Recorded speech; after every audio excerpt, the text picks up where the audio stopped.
This is another Family Guy look at it, look at how bleak this is. Tooncraft AI, transform your photo into Family Guy AI character in seconds. If anyone who knows me did this with a photo of me, I would never talk to them again. Cartoon Corey is doing videos that say, let's look at their most recent 3. 100 SpongeBob Easter eggs to fall asleep to.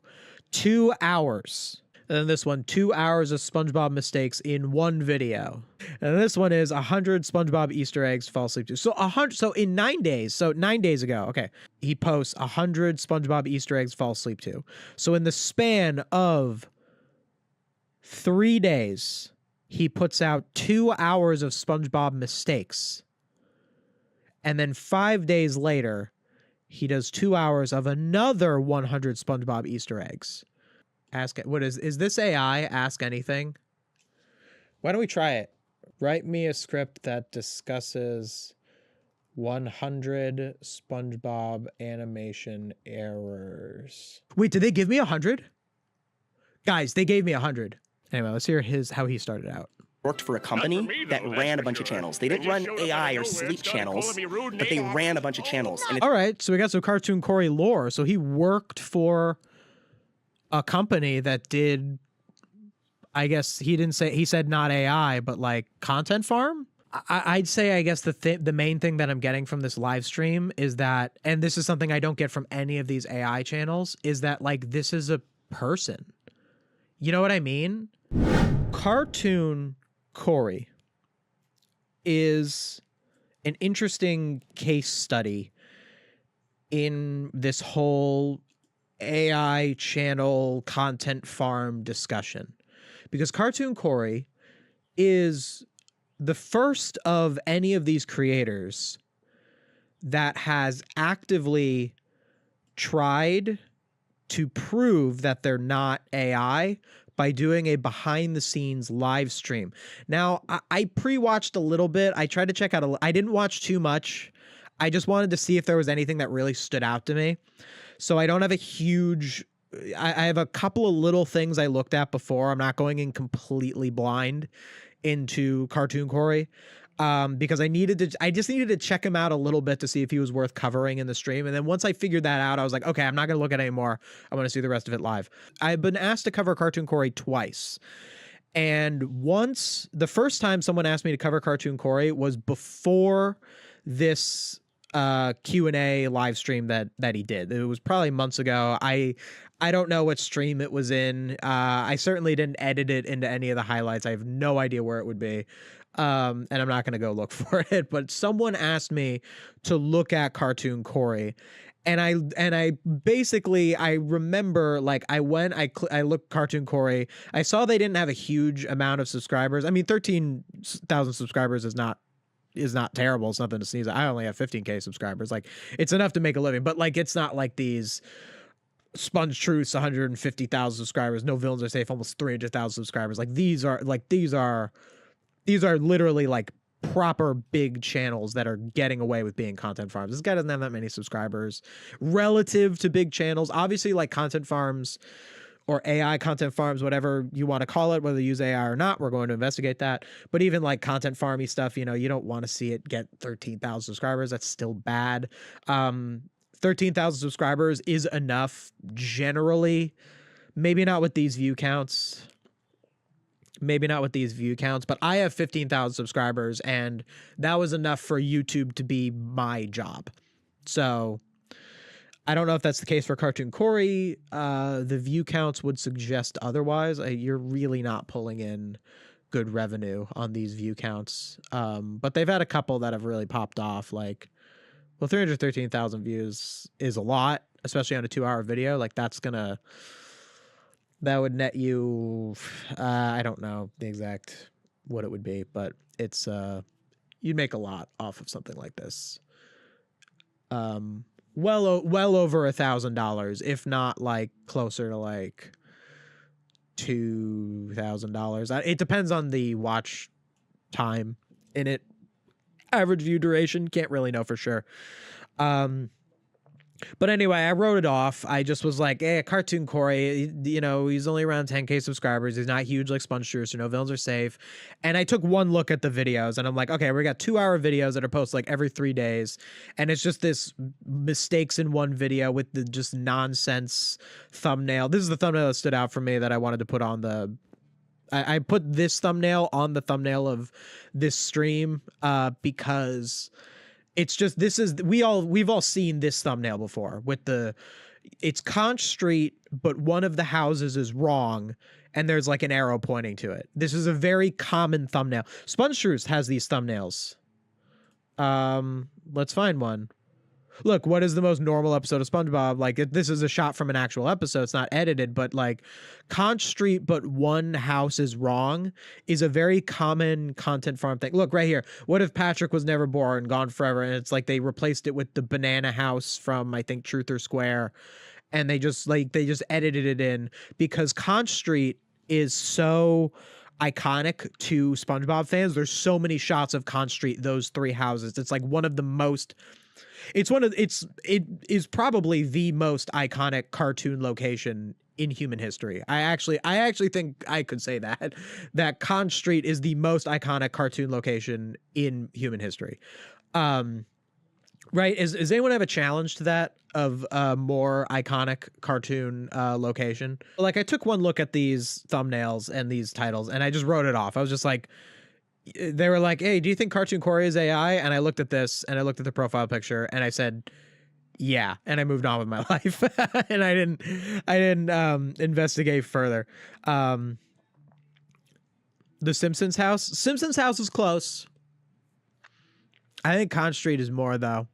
I think Conch Street's a bigger deal than the Simpsons house. I think Conch Street being a more iconic location comes with the fact that SpongeBob is really foundational to people's childhoods. Whereas The Simpsons you watch when you're a little older. Like, there's plenty of people who watch The Simpsons as kids. Like, I first watched The Simpsons when I was in like 5th grade, you know, but I first watched SpongeBob when I was 4, you know, like these are different. Sesame Street. That's a great challenge. Would Sesame Street be considered cartoon? I mean, they are Muppets or puppets. Are the Sesame Street characters considered Muppets, or are only the Muppets considered Muppets? I think there's a very big, like, isn't that a very contentious debate in the Muppet fandom? If like a Muppet is literally only the Muppets themselves, or if they are Muppets, or are Muppets just puppets that are under the Jim Henson umbrella, which would still be Sesame Street. But like if you were like not connected to Jim Henson, like is a Muppet a business term or is a Muppet an artistic term? You know, it's kind of like the anime debate where it's like, is anime a cultural term, meaning that it's animation that comes from Japan specifically, or is anime a type of animation where anyone can make animation? It's kind of, anyway, I'm so all over the place. Okay, we need to get back to Cartoon Corey. I forgot the name, but the town from Flintstones. You're arguing that the town from Flintstones, it's Bedrock, by the way. You're arguing that the town from Flintstones is more iconic than Conch Street, but you can't remember the name? I guess some people wouldn't know it's called Conch Street, but they would say the Bikini Bottom houses are SpongeBob's houses, but I'm sorry, I was just being funny. It's a good suggestion. Nah, Flintstones is nowhere near SpongeBob's. Flintstones. Look, I'm not going to discount how huge Flintstones were, especially in terms of how Flintstones inspired the animated sitcom. You know, there's that joke in the Family Guy Simpsons crossover where Fred Flintstone was the judge and said, "You're a ripoff. You're both a ripoff of me." I wouldn't discount that as the influence, but I mean like the show itself, the Flintstones. In the modern day, the Flintstones are most well known for being vitamins and Fruity Pebbles. You know, at this point, like the show isn't really around anymore in terms of its like cultural impact. Like you can look back at it and study it, but but you know, like SpongeBob. Anyway, tangent over. So After I first discounted Cartoon Corey, someone came back to me probably a few weeks ago, at the very least after 3 weeks ago when this was streamed. This was like a few days after this was streamed. And it was on my stream and they said, can you look at Cartoon Corey? They did a live stream where they proved they weren't AI. I think that was what they said. And I was like, what? And I looked at it on stream and I did a once over. I perused it and I saw that there was the Q&A. And I was like, I can't cover it. I couldn't cover it then because I needed to get my ducks in a row. I needed to investigate off stream and then figure it out. But that was when I was like, I got to check this out. Let's start with the profile picture. I'd say that that's the thing that's standing out to most people right now. Let's start with the profile picture. Is the profile picture AI? I looked up AI cartoon character Family Guy. Here's an example. Someone took this picture that also looks AI and turned it into, they AI'd themselves into Family Guy art style. Obligatory, I hate AI so much. It's an evil, vile technology that shouldn't exist. And, you know, I could have like a long-winded explanation as to like why this is evil, but I think we got to just get to the point. I think if you don't get it, that's fine. Why it's evil, maybe just watch more of my videos and you'll understand why this is evil. Or maybe I'll do a dedicated stream to the like concept of like AI putting yourself in like Family Guy or Ghibli or, you know, all that's like, I just think that stuff is awful. And I do have some very strong arguments for why. I just don't feel like making them right now. You'll have to take my word for it. Anyway, so this particular Family Guy filter, it's the same eyes, it's the same eyebrows, and it's the same kind of shadowing. Do we see it already? Let's say even with, all right, same. So I think the one that really gives it away is that it's the same eyebrows. I guess the eyebrows are ever so slightly different. Same eyes. Same like general shadowing. I guess the shadowing's a little darker on here. I think here's the problem. So when you're at this point where you're like, is it AI? And like, I'm like, so generally people are bad at being able to tell. But when you're someone like me, who's like, I'm a professional, like investigator of this stuff. And I'm like, your thing could be AI or it could be not. If it's not AI, then you didn't do a very good job on your profile picture. Like, this isn't a good profile picture. It doesn't look good. I would say that even if I knew 100% that it's not AI. It looks like a Family Guy background character. You know, like, let's find, here's a Family Guy background character. Not him. He's more designed. But, like, these guys, they're specifically designed to be background characters, you know, the Sneakers O'Toole suits. And that's also kind of what makes the joke a little funnier, is that they're just the most regular looking. They're not supposed to stand out. That's what makes the joke funnier, is that they don't have specific character design to them. And Cartoon Corey is like, it kind of looks like a background character from Family Guy. And that like is kind of why it like, you shouldn't design your character to not stand out. You know, like, for example, here's one. So here's the Lydia Loves Timelines. Her avatar is in the Family Guy style, but she doesn't like look like a background character. It's the hair. Like, the hair is so detailed and the outfit is so unique that the Lydia Loves Timelines character, despite being in the Family Guy style, presents as though it's a character who would stand out, who would be if not a main character, like a character who's focused on in a scene. Whereas the Cartoon Corey is like, this would be like a background character in at Chris and Meg's school or something, you know? And that's just not great for your avatar in general. And just the very fact that we're like, it could be AI, it could not be AI. Something I did notice is that the avatar actually appears a lot in the videos. We'll see this as we get into it. So the avatar actually has different poses and it has different facial expressions. Now, I don't believe that proves that it's not AI, but there's a level of consistency that you would have to have between the different kinds of shots that would I think be hard to do with AI, but maybe not. Like you could probably just take the initial, like let's say they AI generated this guy and then they put that same image into the AI generator and just said give it a different face. Like would it change that much, or would it just do that? Why Family Guy though? Isn't it about SpongeBob? That is strange. Yes, are all of his videos SpongeBob? I don't know if they are. Are all of his videos SpongeBob? They're definitely mostly SpongeBob, but that's like my channel too. Like my channel is mostly SpongeBob, but I cover other shows. Like I cover Family Guy. I'm trying to cover more than just SpongeBob a little bit moving forward. They are all SpongeBob. Yes, they've only done SpongeBob videos. So that is odd that he has a Family Guy profile picture when he only covers SpongeBob, or a Family Guy art style profile picture when he only covers SpongeBob. Maybe he's trying to copy Lydia Love's timelines. Well, I could definitely see it where even if you're a SpongeBob character, you're also called Cartoon Corey.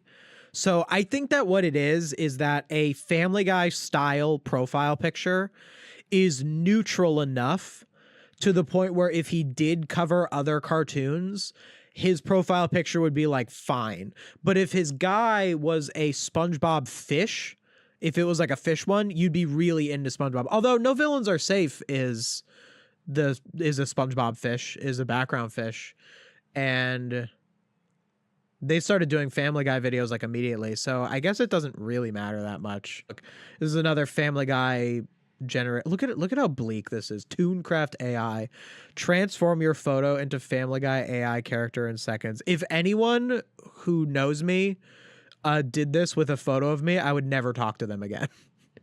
You like what if you know me and you want me to never talk to you again, just do this with me. Make me a Family Guy character with AI and I'll never talk to you again. If you like, it's so much easier. You know, you don't have to have long-winded goodbyes. You know, you don't have to tell me why you want to cut me off or whatever. Like just do this and then I'll just never talk to you again and then it's over.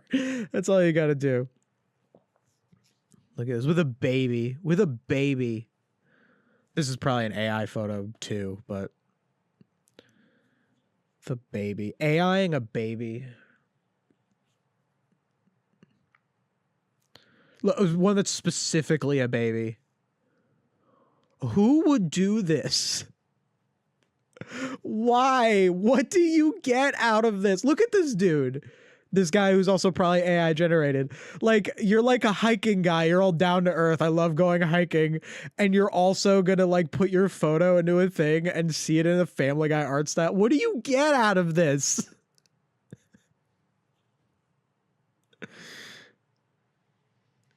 Look, the Meg hat. That's how unoriginal AI is. It makes you look like Meg. Wouldn't you be kind of offended? Isn't Meg, like, they always call Meg ugly in the show? Like, wouldn't you be kind of mad if you, like, if you put your face into Family Guy AI and it made you look like Meg? Be like, hey, not that I condone the Family Guy jokes where they call Meg ugly. I think they're very sexist, but like, you know, just I'm sure people who like AI don't think about that nuance. I'm sure they just would be like, oh, they always call Meg ugly. Anyway, what was I doing? Look, other anime you might be. Oh, look, anime. They call it anime. Other anime you might be interested. Futurama. Oh, you gotta have the piss filter. You gotta have the piss filter on it. Gravity Falls AI. Dude, humanity's so cooked. I think what we can take some solace in with this stuff is that if you're someone who doesn't do this, just know you're better than every single person who does. So like, that's kind of cool. Okay, Cartoon Corey. So what kind of videos do they do? Okay, so Cartoon Corey is doing videos that say, let's look at their most recent 3. 100 SpongeBob Easter eggs to fall asleep to. 2 hours. meaning 2 minutes. No, I'm sorry, because an hour is not 100 minutes. I don't know. I don't want to do math right now. It's a lot. It's a lot of. It's less than a minute. Wouldn't that be less than a minute per 100? Would it take you? No, there's 120 minutes in 2 hours, so it's a little over a minute per Easter egg. 100 SpongeBob Easter eggs to fall asleep to. To fall asleep to, we have that as well. That's another AI thing, or a content farm thing, if we're going to be nice and not say AI just yet until we know everything. And then this one, 2 hours of SpongeBob mistakes in one video.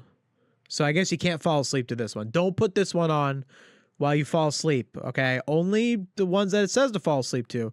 This one, you're not going to sleep very well if you put this one on to fall asleep, all right? It's very important to follow the instructions of the video.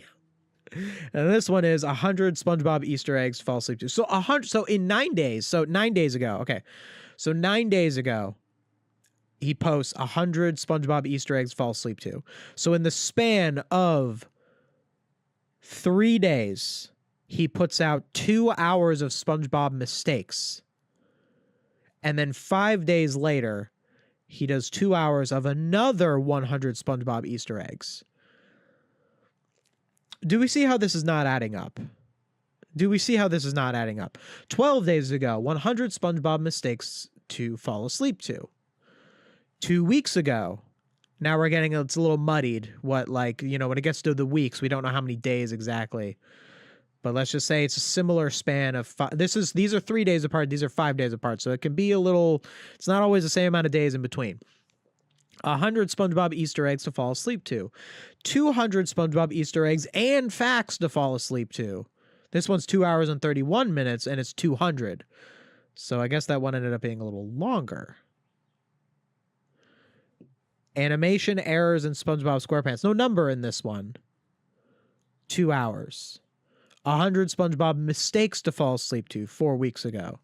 32,000 views. So that's a little higher than some of their other ones. This one got about 20K. 2 hours of SpongeBob mistakes to fall asleep to. 200 SpongeBob mistakes in one video. This is that Con Street one I was talking about. 4 hours of SpongeBob Easter eggs to fall asleep to. Look, okay, so what it takes to make a long video. So I actually recently made a 2-hour video essay. So I watched Camp Coral, 2 hours and 10 minutes. It was a monster, okay? This video, the work that went into this video, and I also didn't do all of the editing. My fiance obviously does a ton of editing. And I even hired out an editor that I know who did some work on this. This video, it was a monster, okay? And it was a monster, one, because of how long it took to write. Oh my goodness, the writing of this video, it was insane. And I had to watch all of Camp Coral as well. I had to watch the whole show. There were 75 episodes of Camp Coral. Most of them were 11 minutes. I think there were 3 double-length specials. And then I watched Creepaway Camp, which was a 40-minute episode, and maybe a couple others regular SpongeBob episodes for like research.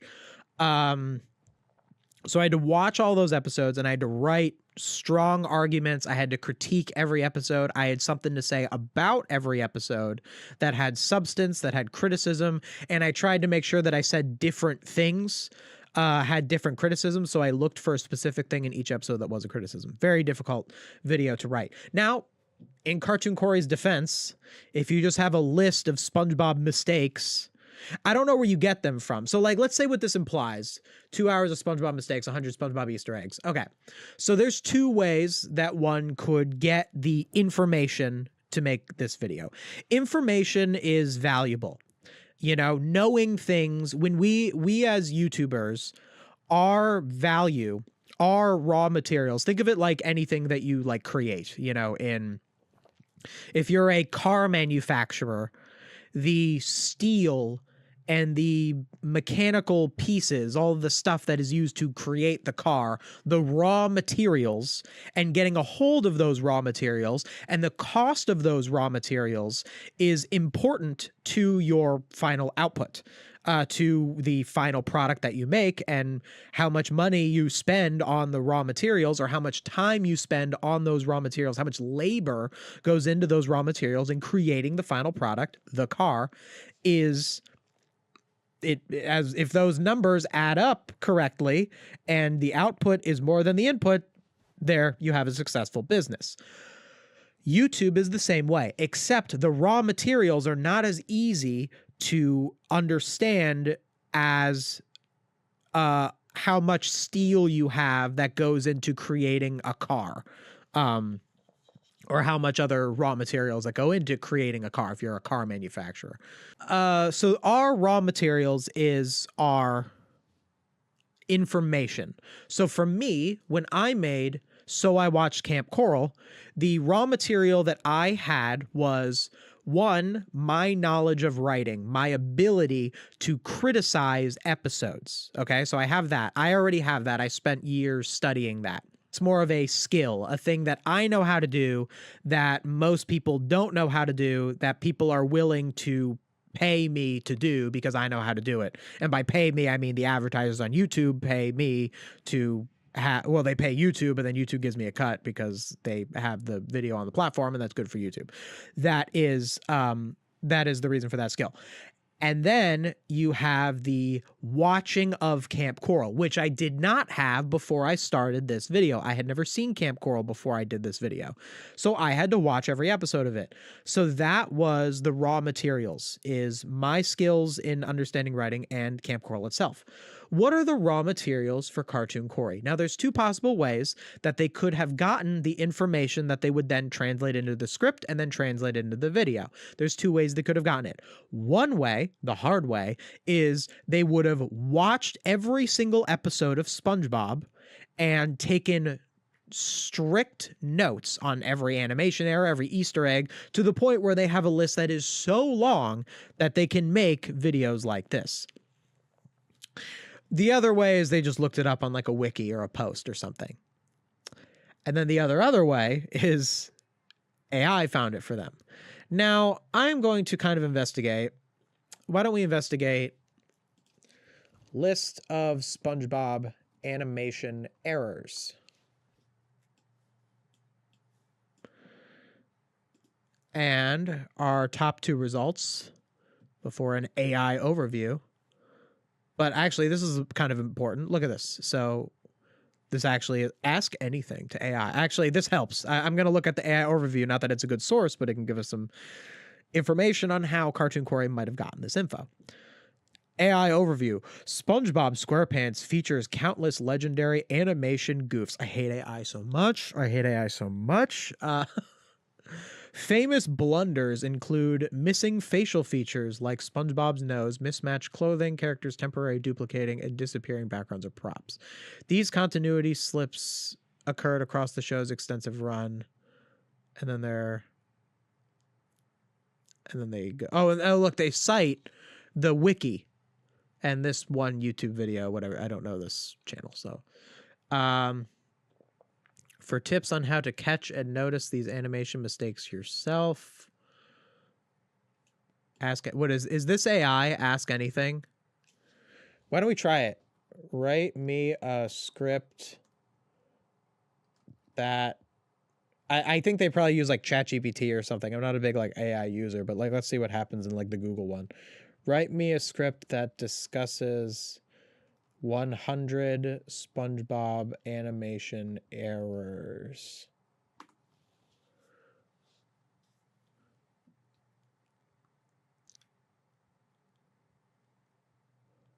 Okay.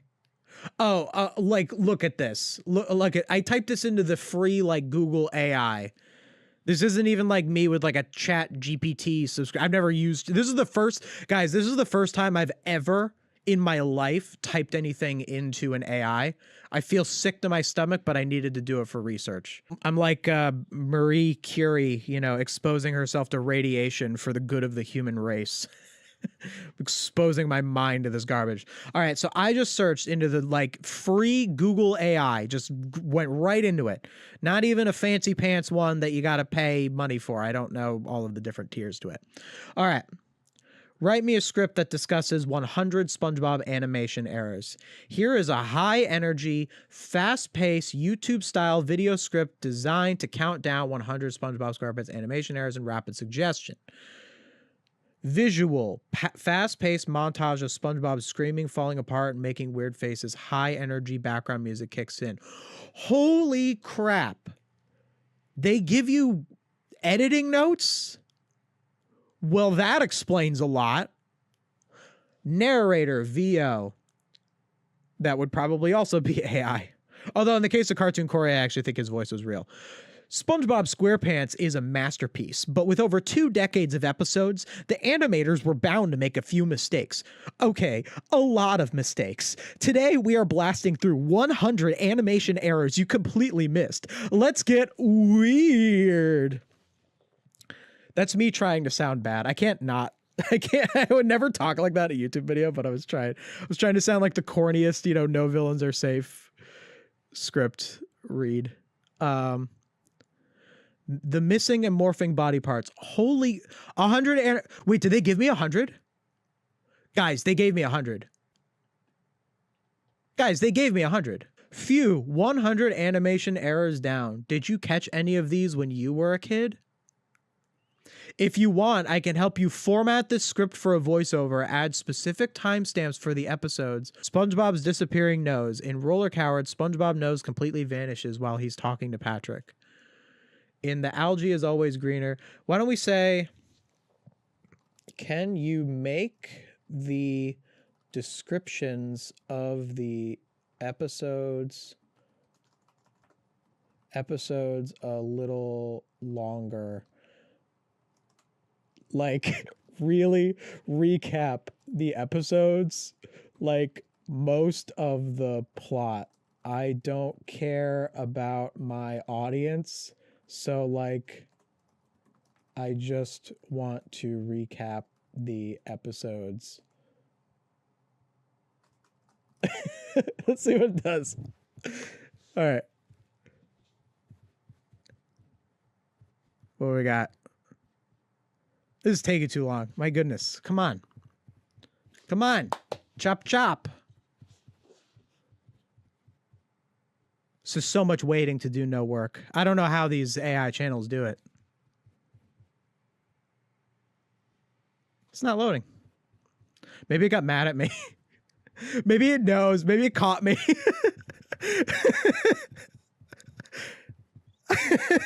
It's not loading. Oh, here it goes.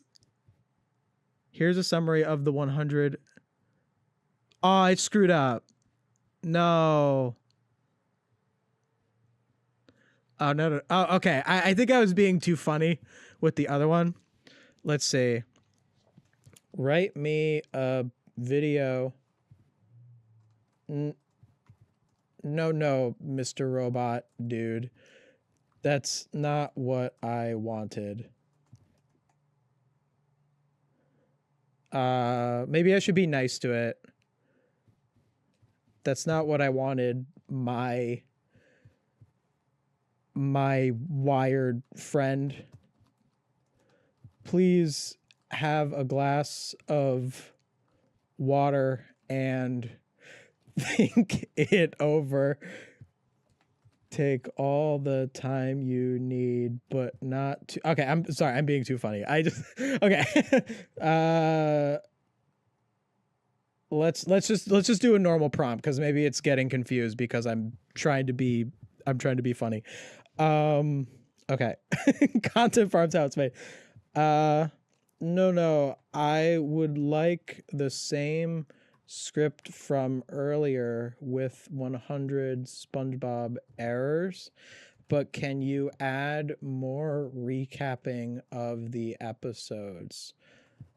I want to also explain the plots of each episode in detail and then talk about the error.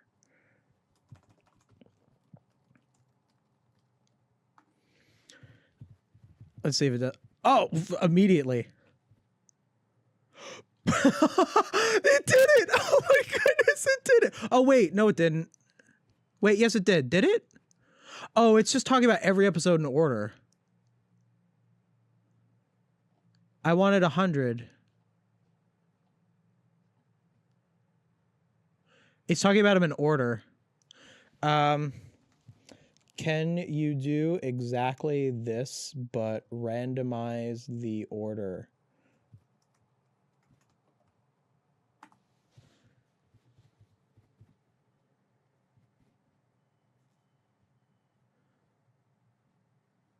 Guys, they did it. It was that easy. That's crazy. And look, I told it to do more recapping, and it did. Look, SpongeBob and Patrick build a tiny cramped treehouse at the very top of a tall kelp vine. Squidward wants to see what they are doing, but when he forces his way inside, the treehouse branches snap. The three of them are launched deep into the middle of the kelp forest, completely lost. SpongeBob and Patrick rely entirely on a novelty toy called the Magic Conch Shell for survival advice, which tells them to sit still and do nothing. Squidward scoffs and tries to escape on his own, only to get lost in circles, while a literal supply drop airplane crashes from the sky, delivering a massive feast directly to SpongeBob and Patrick. The error. The treehouse is explicitly established as being so tiny that Squidward's face is smashed against the wall when he enters. Yet, once the supply feast falls from the sky, a large, spacious wooden dining table magically fits inside the room, allowing all three characters to sit comfortably. Okay, so that's a hallucination. So it got this wrong. This was wow. So it's saying that once the supply feast falls from the sky, a large wooden table magically fits inside the room. So it's mixing up that the inside of the treehouse and that the setting in the kelp forest are the same. It's mixing those up. So it got that wrong, like really blatantly. But these channels make mistakes. They make mistakes a lot, but they don't make mistakes that often. You know, like they do, like you notice the mistakes, but I've never seen a mistake that was as blatant as that one. I guess we got to check out what he's up to, what this Cartoon Corey guy is up to, what's going on here. I guess let's just do the gold Squidward one. 200 SpongeBob mistakes in one. They're all the same, I'm sure. Let's just do the one that's in the thumbnail, you know, just for consistency's sake. And it's because I think we can all relate to this episode. We've had so see how his guy has different animations. One of my favorite episodes of SpongeBob is Procrastination, and it's because I think Procrastination. The voice is real, right? Isn't that one of the things that he proved in his live stream? Why don't I compare? I'll put his voice in his live stream, and then we'll see. Let's see. Yeah, we're gonna have to fix it. Are not sure who is oh yeah, that sounds like him. It does sound like him. Like crappy. I can swear. That's my channel. I was like, I was gonna ask you guys if I can swear, but I think I make the rules around here. That's very close. It's a lot of time to talk and record your own voice, but it's pretty close. The only other explanation would be if he actually had AI do his voice, but if you can actually talk to the point where your voice sounds acceptable, like he clearly just did in his he doesn't have a bad voice, to be honest. You know, it's not like No Villains Are Safe. I think we can all relate to this episode. We've had plenty of times where so he just mispronounced procrastination. I could see that mistake. I've probably made similar mistakes. I can't get on him for that. We have homework or just other things we need to get done, and we'll find any reason possible to not do it. And that's exactly what SpongeBob does in this episode. It seems the animators might have been procrastinating a little as well, though, as there's two really bad mistakes in this episode. Roll that footage. I swallowed one. Water.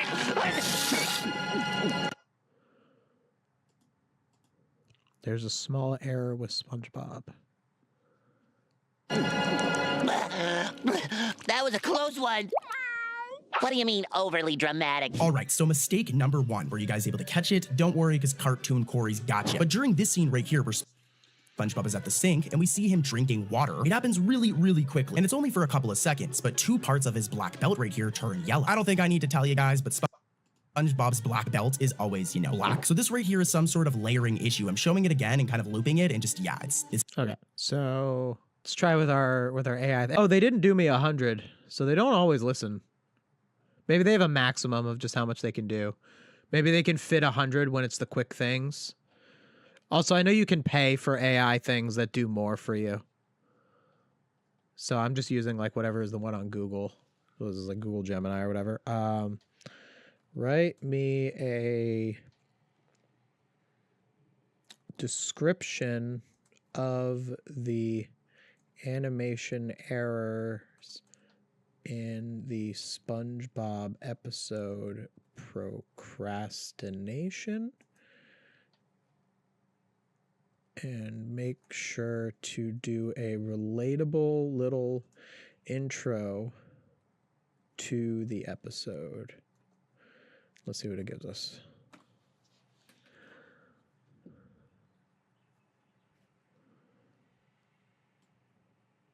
We've all been there. You have a massive, incredibly important essay due tomorrow morning, a completely blank page staring back at you, and suddenly scrubbing the baseboards with a toothbrush feels like a matter of life or death. The classic season 2 episode Procrastination captures that exact agonizing blah, blah, blah, blah. The disappear. So it doesn't give the exact animation error from that one. But his tie is entirely defying the laws of physics. But does it kind of sound similar where we have at the It's beginning? not supposed to look like that. SpongeBob. So like, one of my favorite episodes of SpongeBob is Procrastination, and it's because I think we can all relate to this episode. We've had plenty of times where we have homework or just other things we need to get done, and we'll find any reason possible to not do it, and that's exactly what SpongeBob does in this episode. It seems the animators might have been so the difference between the Cartoon Corey intro to it and this one is this one's so long-winded. We've all been there. You have a massive blah, blah, blah, blah, blah. Like, it's just so long-winded, whereas Cartoon Corey's is at the very least concise. I'm leaning towards what he's saying here to not being AI. I don't know. It's like, it just wouldn't be that hard to write. But at the same time, when your videos are this long, like, that adds up. If you have to come up with a little quip before every episode, how would you be able to do that? And then edit and then this? Does he have a team of people? Does he hire out? Why would he hire out if the videos don't get enough views that it's worth it? Is it some kind of like shady corporation that's trying to build it up into something? Is it like an investment? Like, are there teams of editors? Like, how do you make videos that are this long? He could reuse clips in different videos. That's what I'm kind of thinking, but still, even then, it feels so off-putting how he doesn't have a proper intro. Yeah, that is odd. He just goes right into it. Generally, as a YouTuber, you don't want to get too bogged down with intros. Like, I actually kind of, I don't think, I would never start a video like with the immediate analysis. Like, I always have an introduction in my videos where I say like this, like the one I just did on the SpongeBob period pieces. I was like, the SpongeBob period pieces are blah, blah, blah, blah, blah. And I have like a whole thing where I describe them. Like that was a thing. But you generally, like, I'm very careful with my intros. You don't want to just talk too much. So I would say that for these kinds of videos, you probably don't want to get too bogged down with an intro. And I think if someone's clicking on this for 2 hours of SpongeBob mistakes, I think they're just along for the ride at that point. I think an intro would actually probably be more likely to hurt in a video. I think I get the no intro from a business perspective. Now, whether or not this kind of content is valid content, AI or not, we're going to discuss that in a bit. We are going to ponder that question, but I'm just saying from a purely like business perspective, of like, will someone be more likely to click off or stay on if there is an intro or no intro with this kind of video? No intro is probably the optimal choice. When are we going to see Squidward's yellow moai? That's the clickbait part of it. We never are. That's not an error in SpongeBob. The thumbnails are completely incoherent.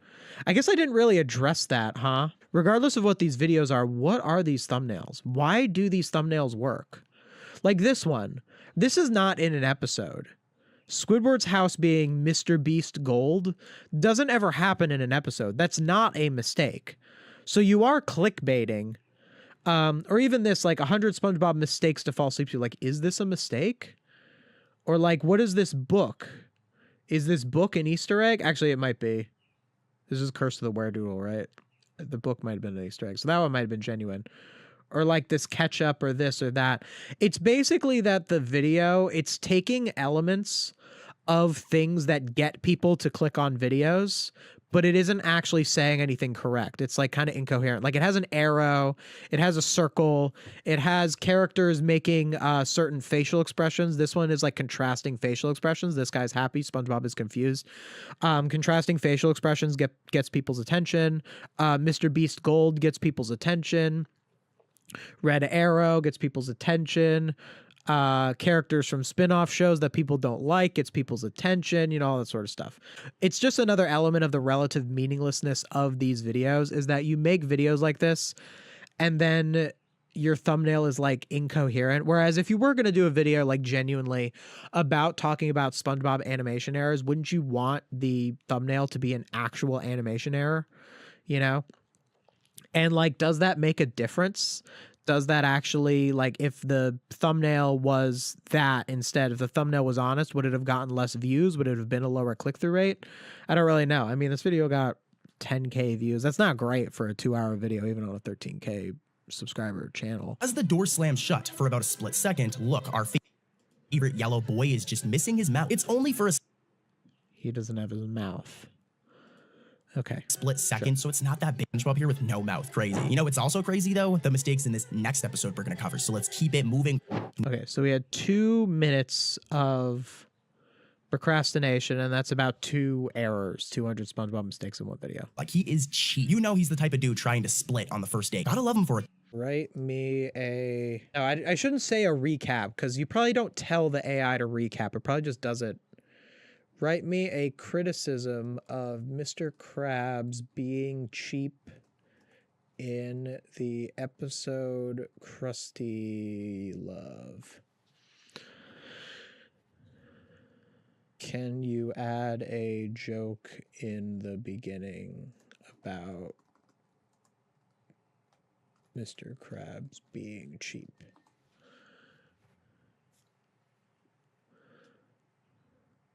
Mr. Krabs is so cheap that he probably checks the Krusty Krab security footage just to make sure the customers aren't breathing too much of his air. And then Cartoon Corey said, You know he's the type of dude trying to split on the first date. Gotta love him for it, though. you know he's the type of dude trying to split on the first date. So I didn't get that exact joke. Can you make the joke more relatable? Like with certain slang terms to sound more human. See what comes up with that. Mr. Krabs is so devastatingly cheap that he's definitely the type of guy to look at a split bill, pull out his calculator, and say, I only had 2 sips of tap water, so my total is actually 42 cents. It's a bit of a long-winded joke right there. I side with Shakespeare on brevity. Yeah, so I guess kind of the difference is like, I guess the only major difference that I'm seeing is, and again, like it could be a different AI model. It could be that he takes, like, for example, like it did just say something about splitting a bill. So like, let's say Cartoon Corey used AI to do his video. Let's say he tweaks it ever so slightly, but even tweaking it would be a lot. It would be a lot less than actually writing the full video. So maybe, you know, it is interesting that it goes with the split bill. I did have to ask it twice to get a joke about splitting a bill, but yeah. There's no way that this person watched every episode of SpongeBob and spotted all of these errors. And the fact that if you just type into AI and it gives you all of those answers, why would you, if you're Cartoon Corey, sit and watch all the episodes? Why would you do that? And I'll take one last reason why Cartoon Corey wouldn't do that, from what I see, is this content isn't meaningful. Do we see this? Do we see how this isn't meaningful content? Like, sure, there's a little bit of an interesting thing. Like, I get it. It's like, oh, SpongeBob's mouth disappears in that one shot from Procrastination. Like, if I was with a group of friends and I was watching the episode with them and it was like, oh, wait, look at this. And you pause it and you can be like, look, his mouth disappears. I guess you can get kind of a, oh, yeah, his mouth does disappear. So, like, I don't know. Like, I kind of get it. It's really tough. Like, it's a tough, it's not as hard and fast as like something like No Villains Are Safe, where they're literally just recapping episodes. I think that is worse. Like, I do think that looking at animation errors can be kind of interesting. But 2 parts of his black belt right here turn yellow. I don't think I So he says that they turn yellow, and then he says, need to tell you guys, but SpongeBob's black belt is always, you know, black. So this right here is some sort of layering issue. I'm showing it. So this right here is some sort of layering issue. Like, that's... I gotta give credit where it, like, I need to be objective here. That's not such a bad thing to say in a video. That is substance. And that doesn't mean it's not, the AI didn't come up with that, or the AI didn't figure that out. It's, you know what it is that this is data. Like, this video is just data. That's what it is. It's data. It's organized data presented to people. It's not an opinion. You know what I mean? But it doesn't have to be an opinion. Like, No Villains Are Safe videos are also data. They're data in the sense that they are just recapping episodes, because just recapping an episode that you didn't write is just data. You know, the one that we looked at not too long ago, who had the best glow up in SpongeBob. You know, that's just No Villains Are Safe listing different times characters changed outfits. That's the whole video. That's the whole thing it does. It provides no other value besides that. It's just data. But the problem with No Villains Are Safe when they do that is that it's data, but it's masquerading as an opinion. It's masquerading as an opinion piece. It's masquerading as a video essay. Whereas I don't really feel like Cartoon Corey's video, at least from what I've seen of it, again, setting aside if it's AI, we're going to figure that out. When it comes to Cartoon Corey's video, if only it had a less weird thumbnail, that might be the only issue that I have with it so far. Like, I feel like, and again, like, there are perhaps more valuable things that you could watch. I don't know. It's really subjective. It is subjective at that point. Whereas I think that No Villains Are Safe, or Sponge Truths, or Watch Mojo, talked about Watch Mojo a little, I think that those channels are objectively not good for you. You see the problem here? It flies out of the tree dome without breaking glass. Is that what it is? Oh, no, it does break it. So a little bit of science for you guys. Submarines, right? I'm showing random submarine footage right now. They need to be in water to move, all right? They move. They found footage of a submarine. How do they edit this in time? Like, that's really precise. That's not just random stuff. That's not just random stuff at all. Like, okay, let's look at another similar channel. Well, I guess it's not similar, but there are similarities between Cartoonology and Cartoon Corey. I almost feel bad saying that because I'm not being that tough on Cartoon Corey, because what I'm seeing so far is not that objectionable from them. There are some issues, and I'm going to discuss them. But Cartoonology is, of every AI channel, I've not covered Cartoonology yet, mostly because they're just dreadful. Like, there's really not much to say about them.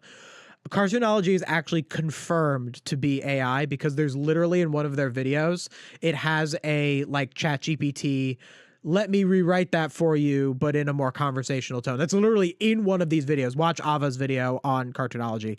It's one of their most popular AI videos on their channel. But they that's like beyond a shadow of a doubt. These are AI videos. Not that, Sponge Truths is also pretty beyond a shadow of a doubt. And Cartoonology, we could see some of the similarities. Look, every SpongeBob plot hole plus theories that fix them, 2 hours. Every SpongeBob timeline error, 2 hours of lore of SpongeBob SquarePants, unsolved mystery, even going so far as to one of their thumbnails. Look, 100 SpongeBob mysteries to fall asleep to. It's the same kind of thumbnail as Cartoon Corey's. Very weird. And then they do a bunch of other stuff. So they don't only do those kinds of thumbnails. Oldest 1 year ago. So 3 months ago. So they could have been directly copying Cartoon Corey with this, rather than thinking that Cartoon Corey took it from them because, well, Cartoon Corey was doing it earlier. So they, oh, look, they did it too 4 months ago. Let's see if there's one that predates Cartoon Corey. No, it was all the hours ones. They did it after Cartoon Corey. They did videos like that. But let's take a look at, so compared to how Cartoon Corey just had in their video, their footage has all been correct to the video itself. It's all been correct. It's all shown the exact animation errors it is. It pauses at the right times. And they even, beyond even putting the correct SpongeBob footage, they even went out of their way to find footage. Right? I'm showing random submarine footage right now of a submarine rising up. Real footage of I assume this is not AI footage. To move, all right? This is AI footage, tell me. I'm pretty sure it's not. Well, take a look at that. Water looks pretty correct. Let's look at a Cartoonology. I guess I'd want to do one that's a mistakes one. 3 hours of Squidward lore. This says 100 SpongeBob mysteries. Is there mistakes? Let's see. Errors? Any animation errors? Timeline error. 3 hours of SpongeBob mistakes to fall asleep to. Okay, so it's not the same kind of thumbnail, but mistakes. So this is the similar thing. They're talking about mistakes in the show. This is Cartoonology, a channel that is known to be AI for a fact. Episode Club SpongeBob, which first aired on the 12th of July, 2002. Squidward's normally such irrelevant information. What? Blue tentacle suddenly turned the same yellow color as SpongeBob's body during a critical close-up shot of the magic conch shell. The episode begins with a simple premise. SpongeBob and Patrick had built a clubhouse in a tall piece of kelp, and they had been stuck up— Oh my god, it's doing what I told the AI to do earlier. This is the one that we know is AI. This is not Cartoon Corey, so— But that's kind of— So that also kind of speaks to it, is that the stuff that I just did in the AI when I was testing it out, this video is doing all of that stuff that was in there. Whereas Cartoon Corey, there are some things that you could definitely see that are AI, like the jokes were similar, it's— we'll talk more about it in a bit, but that is interesting. There for 3 whole days, when Squidward tries to climb up to prove in the one of its running around SpongeBob and Patrick, while Squidward spirals into despair with a pull string married wisdom of the universe. Squidward thinks this is completely ridiculous. He calls it— Oh my god, they're actually, to give Cartoon Corey more credit, he did not sit and recap procrastination. He did get to the point. He said 2 little lines that were you've procrastinated on an essay before, we can relate to this episode, and it's a little shallow, sure, but that's whatever. He didn't recap the whole episode. Oh my goodness. A stupid toy and asks how it could possibly help them. But SpongeBob and Patrick take the magic conch seriously. They explain that their club always takes its advice before doing it. Word and just sit there and absolutely not. Decides to find crashing. When he sees SpongeBob, he builds a small fire and cooks a— Wow, recapping the whole episode. But the footage is correct so far. And a roaring fire. I wonder, because I was looking at Ava's Cartoonology SpongeBob video, and it actually was worse than this one. Which one? This one was 6 months ago on this channel. He laughs at the idea— Maybe their quality went down. Idea that falls out directly Cookie, SpongeBob, and Puck. Even the bug instantly smells if he to the club, but that'll happen and block. Means that word from SpongeBob. Squidward asks about the soup. The shell responds, "I don't think so." Growing annoyed, Squidward asks if he could have anything to eat. The magic conch delivers a flat nummy. Delph can have— says happens. It's tentacle. Anyone paying wrong— Okay, so he showed the actual shot. So Cartoonology actually showed the shot. Cartoons contain imperfections. SpongeBob SquarePants became a cultural phenomenon not because every frame was perfect, but because the writing, characters, and humor connected with audiences. A yellow tentacle where there should be a blue one doesn't change. 15 minutes in and they're still talking about the yellow tentacle. What? SpongeBob SquarePants has never been about perfect animation. Adults could appreciate. They knew when to be absurd and when to be sincere. Episodes from this era have a specific This is like 5 minutes back from the other thing that said like SpongeBob is good because of it had good writing, and then they're saying like the same thing here. They just energy and creativity that fans still celebrate. The magic conch shell itself became more than just a prop in this episode. It represents blind faith taken to an extreme, but the episode subverts expectations by proving the magic conch right. Doing nothing. Watch my magic conch video. That's not what this episode is about. That is not the point of the episode. The magic conch is wrong. It communicates. I hate when people get this episode wrong. So many people don't understand the point of this episode. Does work. Food literally falls from the sky. More than just a curse works empirical through already discussed. Do they talk but about not a different something episode? that Okay, ruins they do talk about. He did that morning. He passes Patrick. Each layer needs to be aligned correctly and rendered in the right order. Missing one element can.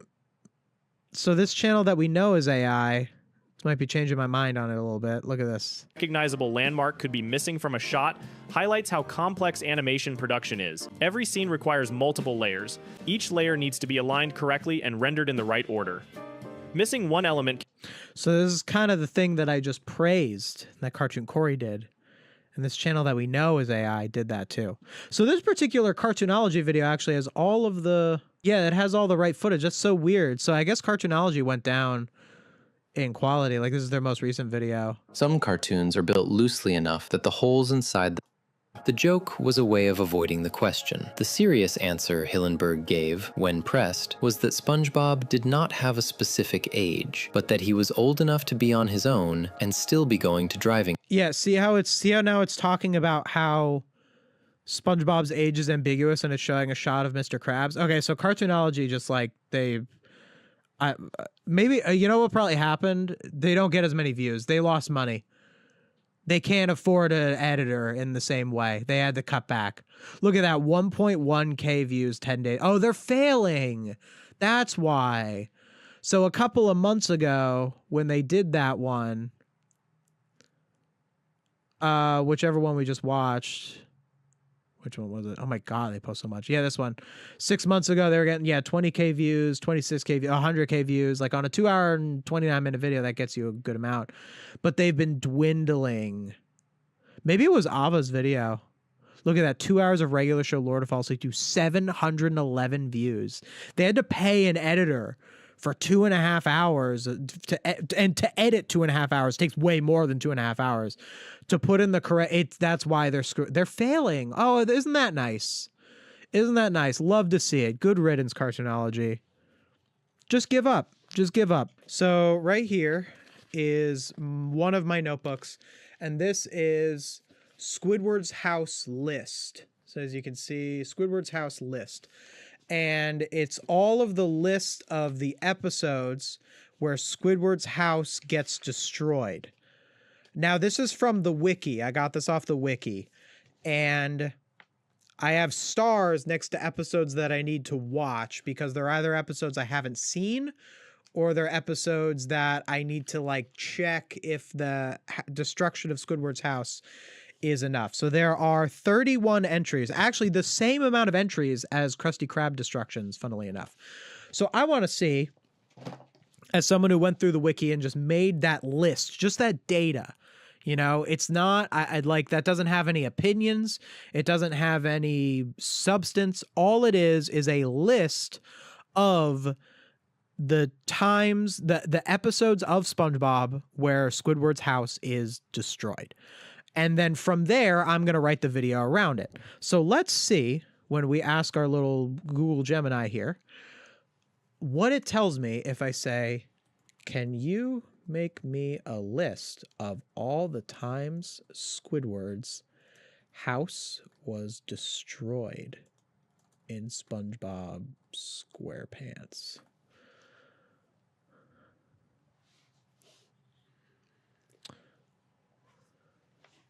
Here's my first criticism. It starts out with a stupid little description.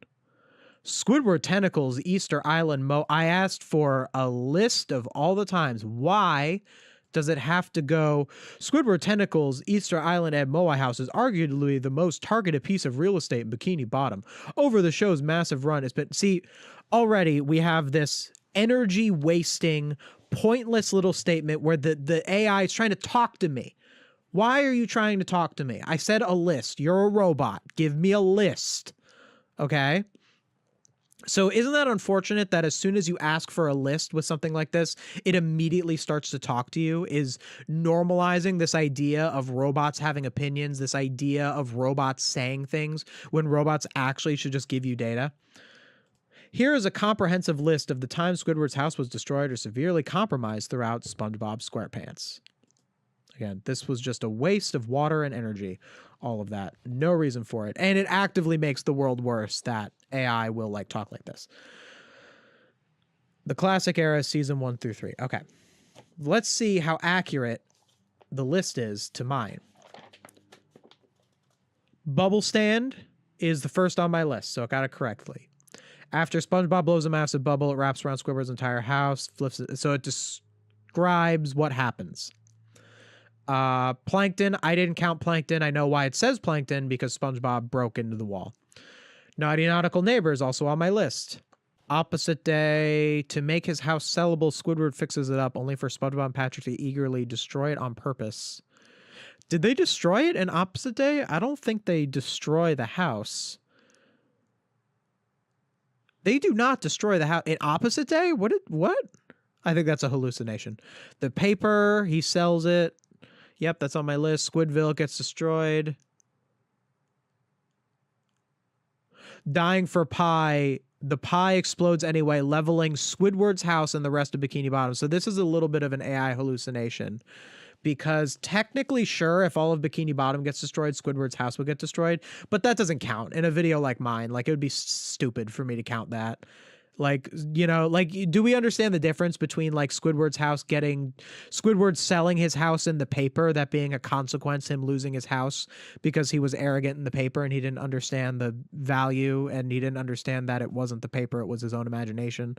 And like he sold all of his possessions for it and it wasn't actually what, you know, like we get that him losing his house in the paper is the story, whereas in Dying for Pie, the conclusion of the story is not Squidward loses his house being destroyed is not focused on, it's that Squidward blows up, that he gets hit with the pie.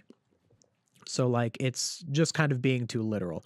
But if it's just giving me raw data, I'm not mad about that. The only thing that I don't like about this is that it has a description.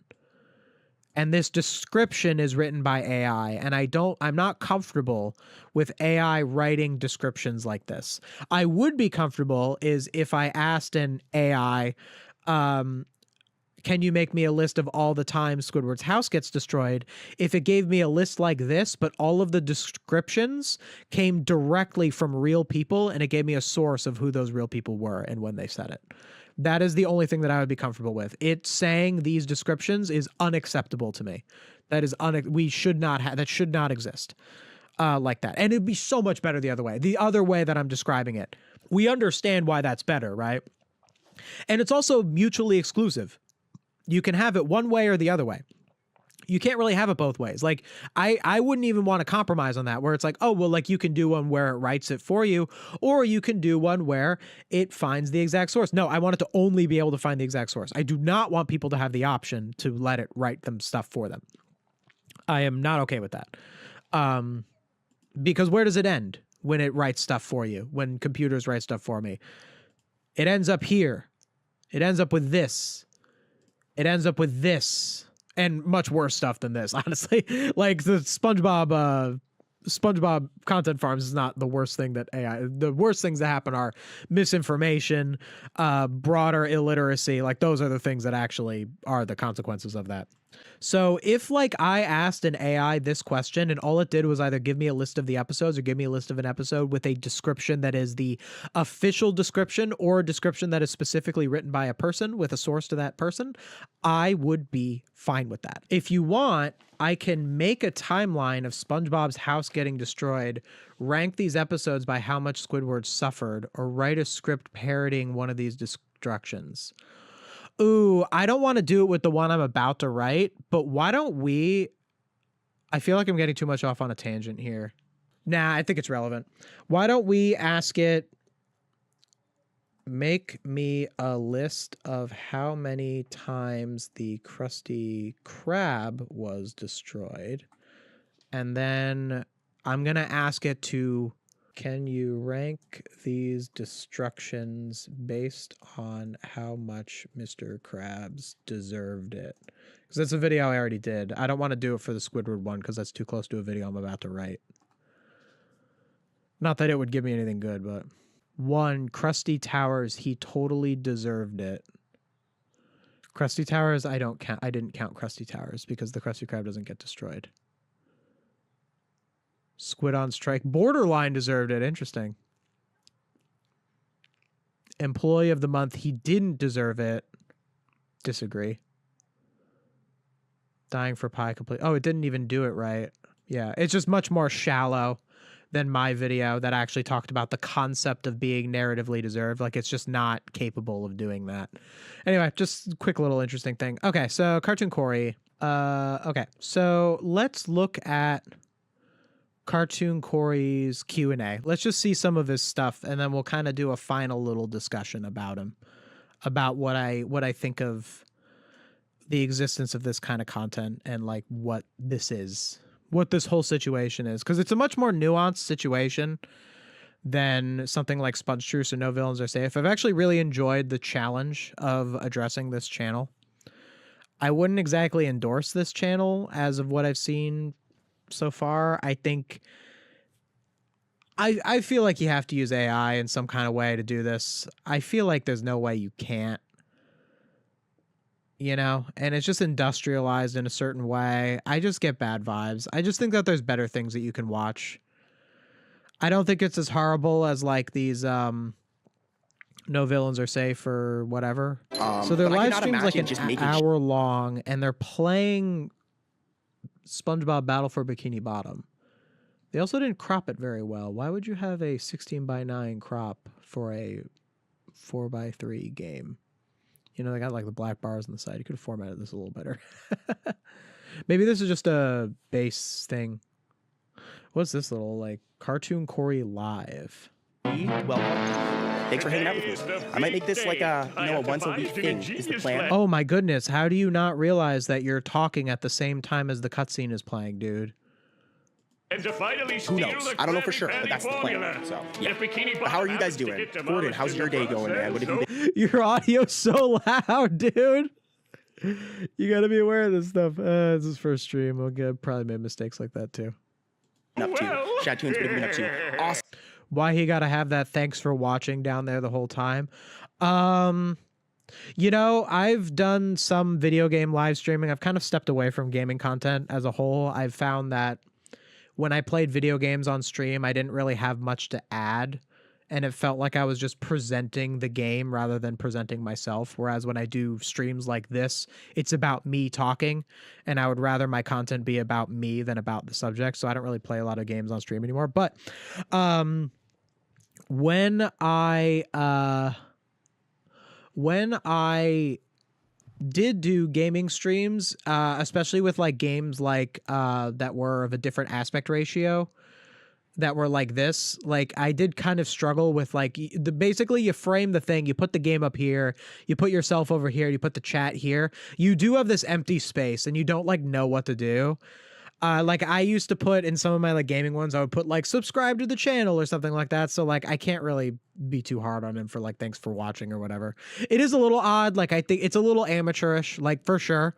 You know, like I used to do that, but I would say that it was pretty amateurish when I did it.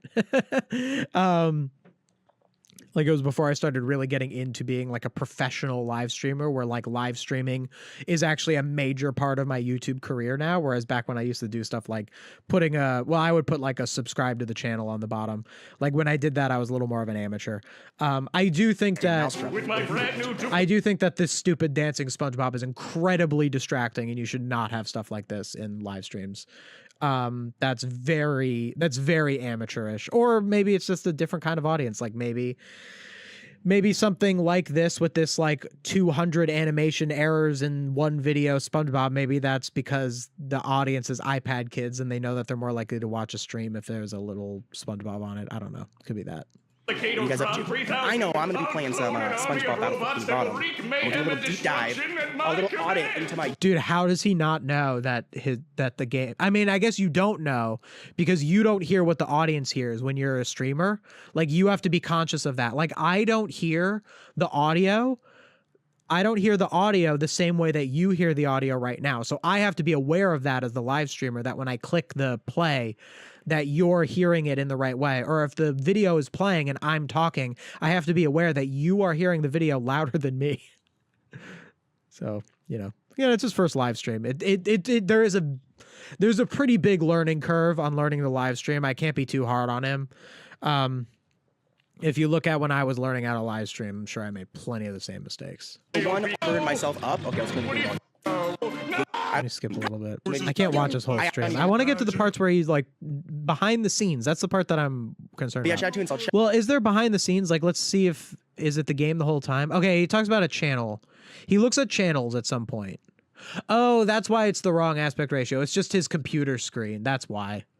Because he uses the same screen again. So I kind of get why you wouldn't want to have, you wouldn't want to make the box smaller just for the game. That would be a pain. I get it. It's fine. Look, someone in his chat is telling him to turn the game volume down. Maybe he does. Thank you, by the way, for letting me know, Alan. I really appreciate it. But yeah, Shadtoons, I'll check out your stuff afterwards. And let me know if me. Keep on telling me till it's right. I want a good, balanced mix. Is that better? Oh, okay, he was listening to his chat, and he is changing his game audio. My origins. He's talking about is videos. like I started making videos, right? But I did a lot. Let me move this over a little bit. Yeah, but Gary, I did a lot sure of live like streaming at the start of my YouTube journey. That was like the main thing I did for a while. Fix this mess.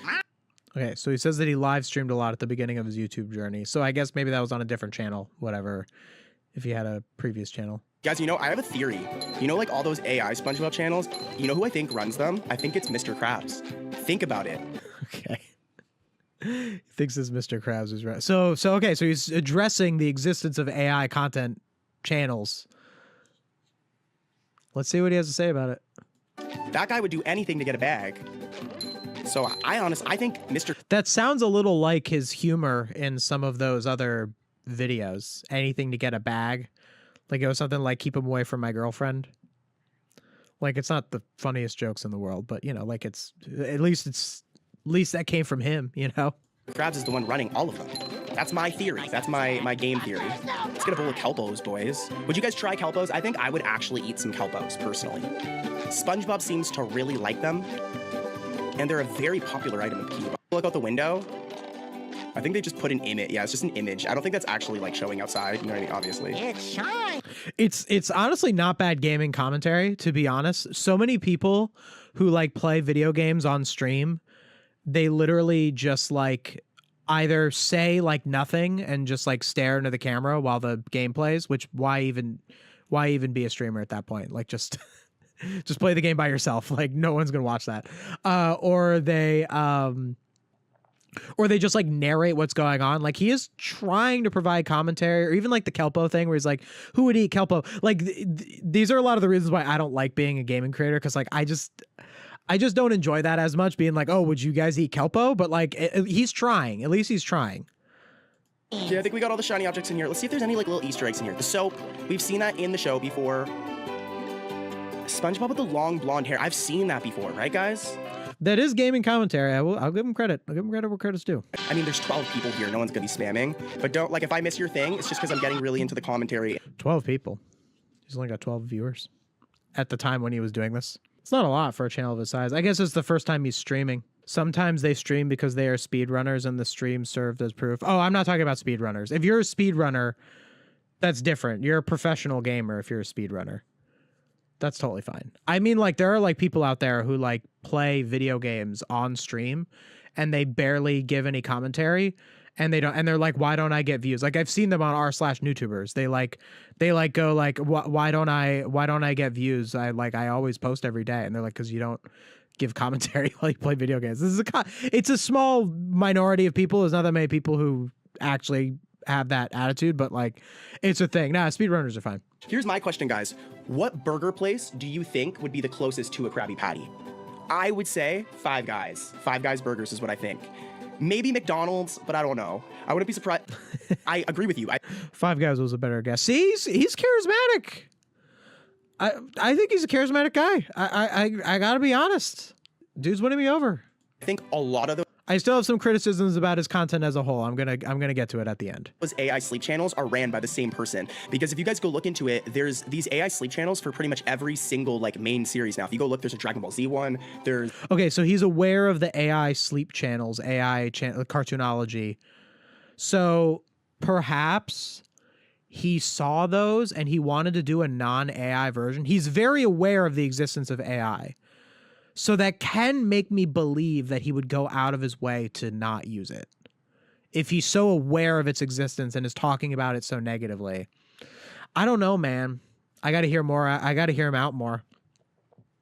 I seen an amazing Gumball one. So I definitely think it's one or a couple different people running them, but it's probably He's got a cool tattoo on his hand. He's got like a tattoo on his hand. It's pretty awesome. just some rich dude guys like investing in the channels. My background before I started this channel is I worked. Would I think that they're all run by the same person?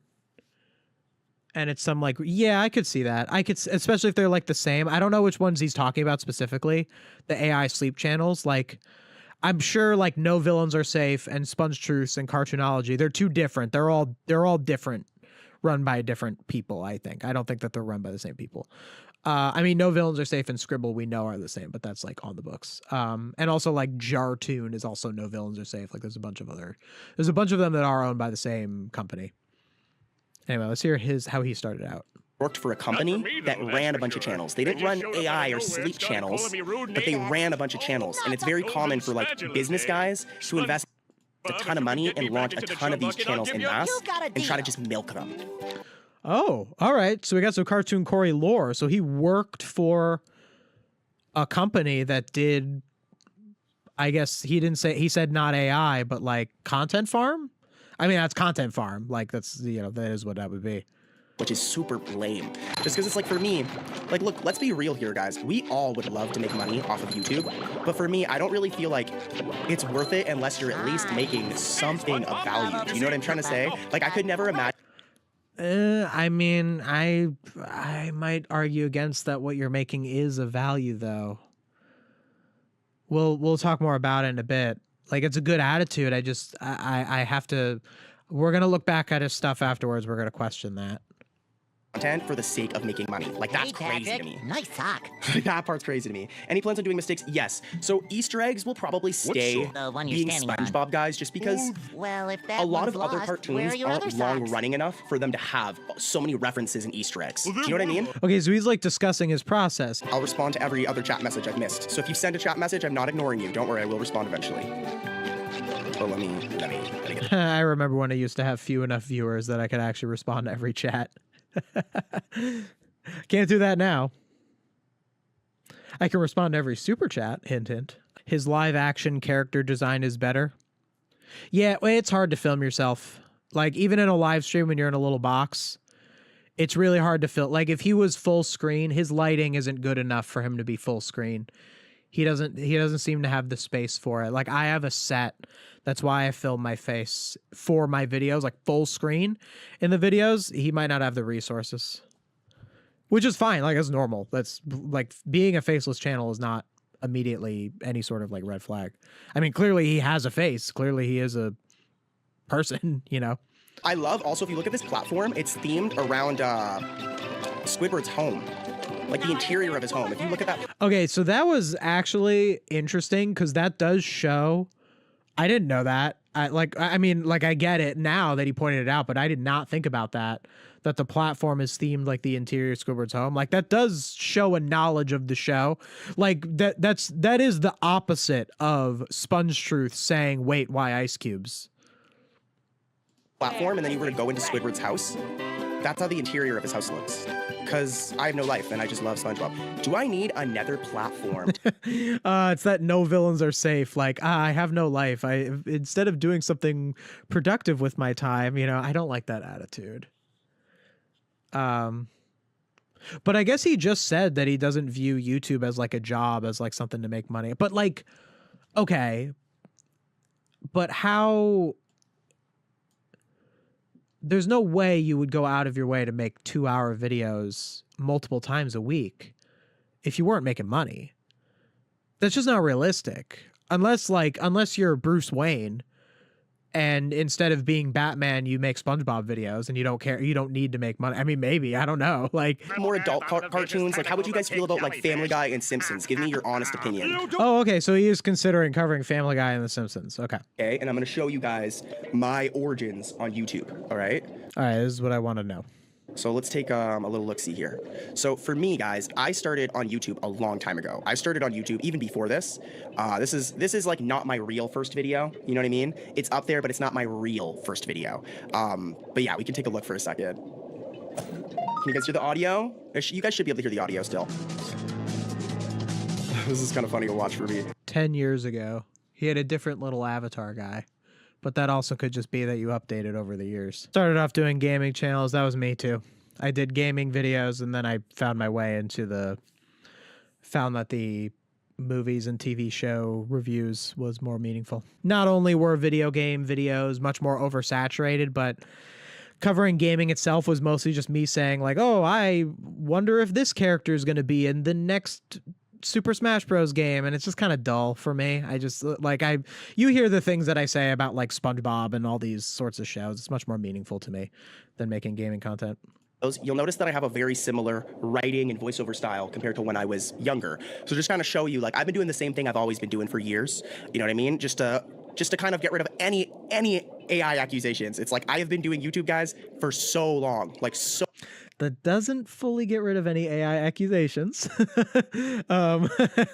You're a little, like, I don't really have to be that. So even the fact, I'm not saying he's definitely AI, we'll address it a little more, but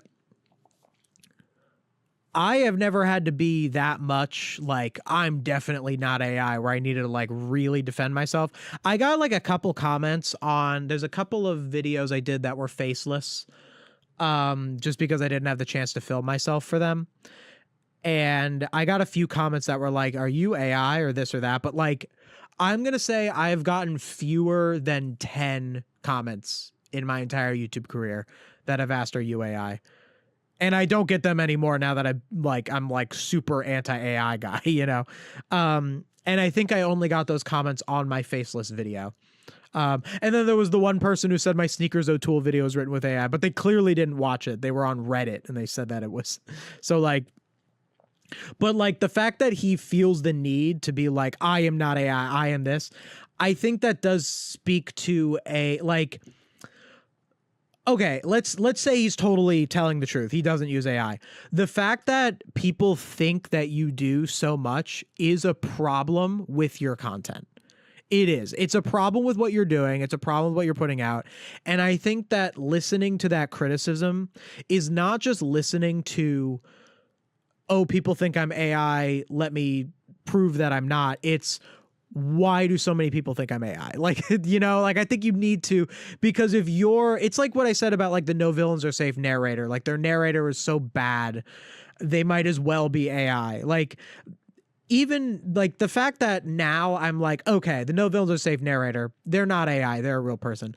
That doesn't exonerate them from the criticism, which is their voice was bad enough that they could have just been AI. You know, like this is the problem, is that your videos look like AI, they come out really fast, and it's all like just here's the animation error, bye-bye, you know?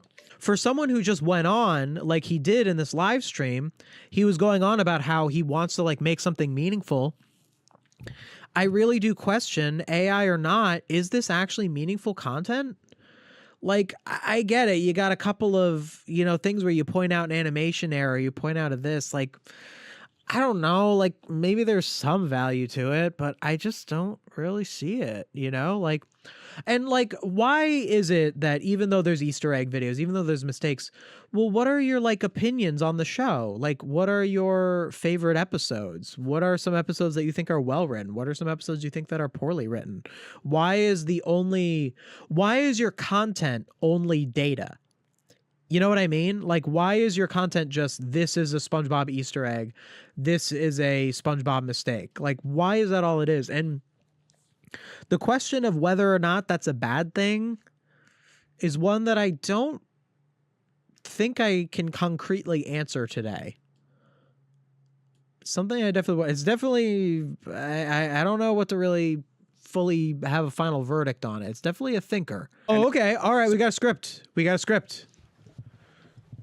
Okay. SpongeBob Easter eggs to May. So he's showing us his script. So this is what I wanted to see. So this is how I do my notes. I deeply research every single thing. The Wikipedia helps me a ton. Like, I'm not gonna sit here and cap about that part, guys. Like, the SpongeBob Wikipedia is like a huge part of. Okay, so he goes on the SpongeBob wiki. Let's look at the SpongeBob wiki and see what kind of resources they're getting from this. So, category, images of errors, Encyclopedia SpongeBobica.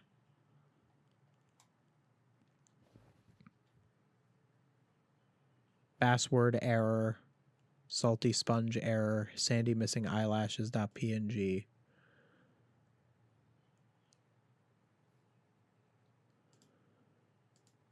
Okay. Oh, and then it takes you to the episode, and then what? There's a errors. Okay, so even what he's claiming, this is the most, this is me just going off of what he says he's doing, taking him at face value. He's basically going into the wiki, finding errors, and then putting it into a script. I don't know, man. Like, also, why go out of your way to prove you're not using AI? If you make something meaningful and you know you did that, is it important what someone might say? I just feel there's too much denial. No, I could defend that. I could, if he's really not using AI and people are saying that he is, I think the argument that you're looking for is the one I said slightly earlier, where it's like, if that many people are saying, are you AI? It's probably a problem with your content and what you're presenting. Yeah, that it's shallow, you know, and I think that he's kind of ignoring that element of the criticism and focusing too much on the fact of whether or not he uses AI, which is important. Like, and if he doesn't use AI, I don't want to say that he does. Like, if he, I think that what's weird about this is that if you're gonna, you know what, I kind of get it. So like, some of my thought is, okay, if you're gonna do a video like this and all you're doing is showing data, I asked this question about no villains are safe. So like, no villains are safe. They do, what's something that they did? All right, let's see. Look, so there's this most recent video from No Villains Are Safe is how many villains has Homer faced? Oh, a villain related one. And it's just, and I know what this video is going to be. I don't even have to click on it. It's going to be a recap of episodes where Homer Simpson had a particular adversary. And it's just going to recap the episodes, and it's going to give very minimal commentary. And what I say about No Villains Are Safe, who claims in their description, we proudly don't use AI. What I say about a video like this and any other No Villains Are Safe video is, why not use AI? Like, at that point, like, all you're doing is just recapping episodes. So who cares that you're using AI? You're not providing anything that matters. So like, I just think it's silly that if you are No Villains Are Safe and you don't care at all about your audience and don't care at all about what you're doing, that you put out this stuff that's just recapping the episodes. What does it matter if the introductions to those recaps, to those descriptions of the recaps, what does it matter if it's written by AI? It's not that much better when it's not. It's the same thing with the voice. If the voice is bad enough, then it doesn't matter. What I say in my videos, my deep dives, my reviews, the things that I say about media are things that AI just can't do. With Cartoon Corey, I think I get it. I think I get why you would want to, if you are going to make videos like this of all the SpongeBob Easter eggs, of all of the SpongeBob mistakes, I get why you would at that point be like, you know what, for the little intro, for the little jokes that I make in between the data, I want that to be written by me. I want that to be my voice. I think I can get that. I think that logic squares up. I think that makes sense to me. That doesn't mean that there aren't issues with it. That doesn't mean that the videos aren't primarily just data.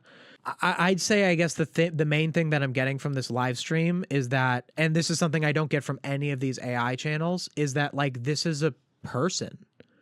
You know what I mean? Like all these other channels, these no villains are safe, these sponge truths, no villains are safe, cartoonology. It's like, I know that there is a person behind all these channels. There would have to be. But I don't picture them. I don't picture a person because the person behind these channels don't know anything. Well, the person behind this channel knows, but the person behind Sponge Truths doesn't know anything about SpongeBob. They don't care about SpongeBob. The person behind Sponge Truths would never say, oh yeah, that's totally Squidward's house because I have no life. I spend all this time watching SpongeBob. And even when they said it, when he said it, as much as I think it's not a great attitude and there are problems with it, yada, yada, yada, it was a little endearing when he said it. When No Villains Are Safe says it, I feel nothing but contempt when they say, I had nothing better to do with my week, and nothing but contempt when No Villains Are Safe says it. Cartoon Corey, I don't know. I feel like with all this in mind, I feel like I have to believe him when he says that he doesn't use AI. The SpongeBob Wikipedia is like a huge part of my content because... Okay, so here's the thing. So let's talk about my my Squidward video notes. So here's my notes on the Squidward video. So I took notes on this. I took notes on the Squidward house video. Well, all I did was I went to the SpongeBob wiki and I looked up Squidward's house. And there's a section on Squidward's house on the wiki page that says Squidward's house destruction, how many times it's destroyed. And I took a list from there. And in that way, similar to Cartoon Corey, I use the wiki as a resource. But I think there's a major difference. I use the wiki as a resource to just know which episodes that I cover. And then once I do that and have the list of those episodes, I have to then watch those episodes and decide if the episode, like if I think the destruction that is stated on the wiki is worth covering in the video.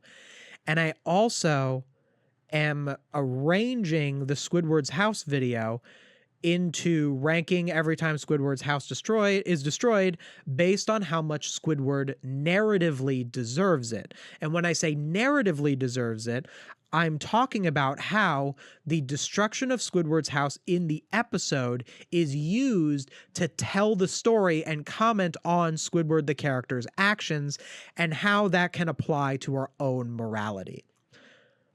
All of that stuff that I just said does not come from the wiki. That substance that goes into the video that got me, which I already did on my Krusty Krab video, you know, that substance that earned me 131K views on my ranking every time the Krusty Krab got destroyed, because that's the same video that I just described. That earned me 43K views on ranking every time the Chum Bucket got destroyed. Both very successful videos. The reason I'm going to do a Squidward one is because these ones worked. That's the substance that I believe earned those views. But with Cartoon Corey, he goes to the wiki, he finds all of those animation errors that are listed in the wiki, and he puts them in the script and he writes his own thing around it. Let's assume not with AI, he writes it all himself. I'm not saying that that's not a lot of work. It's a lot of work to organize that.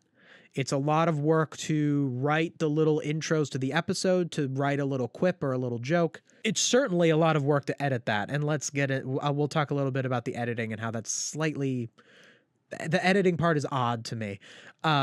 Because it still doesn't make a lot of sense that you can edit 2-hour videos that fast. He's got to have at the very least people working with him.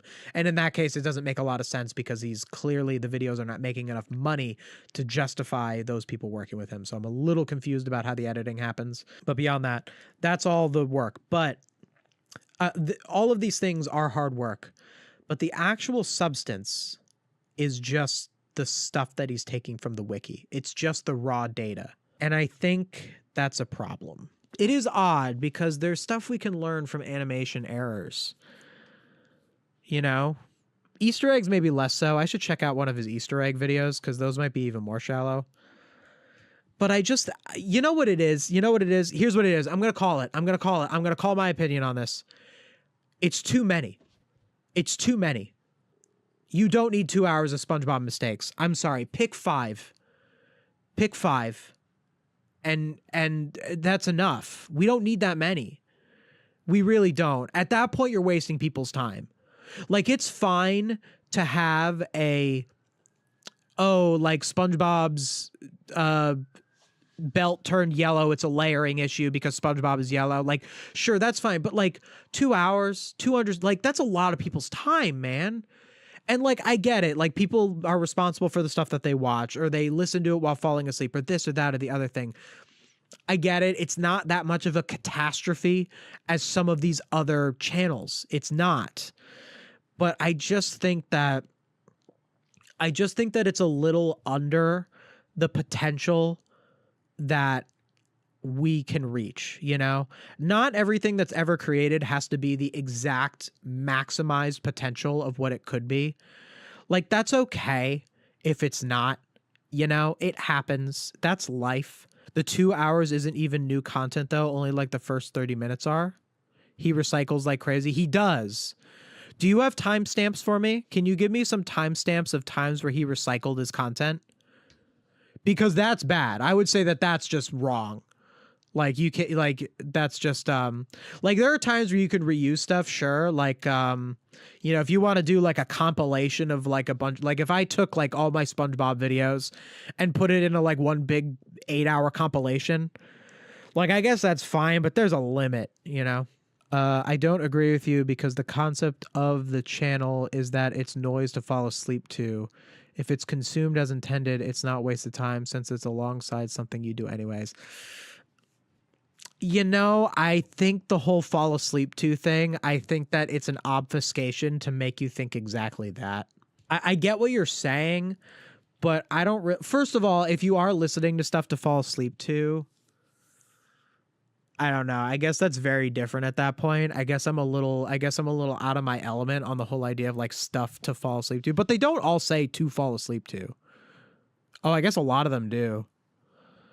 I still think that the point of these videos is supposed to be that it has at least some substance. Like, he's trying to say stuff. Why have it even be talking about SpongeBob then if it's to fall asleep to? Why not?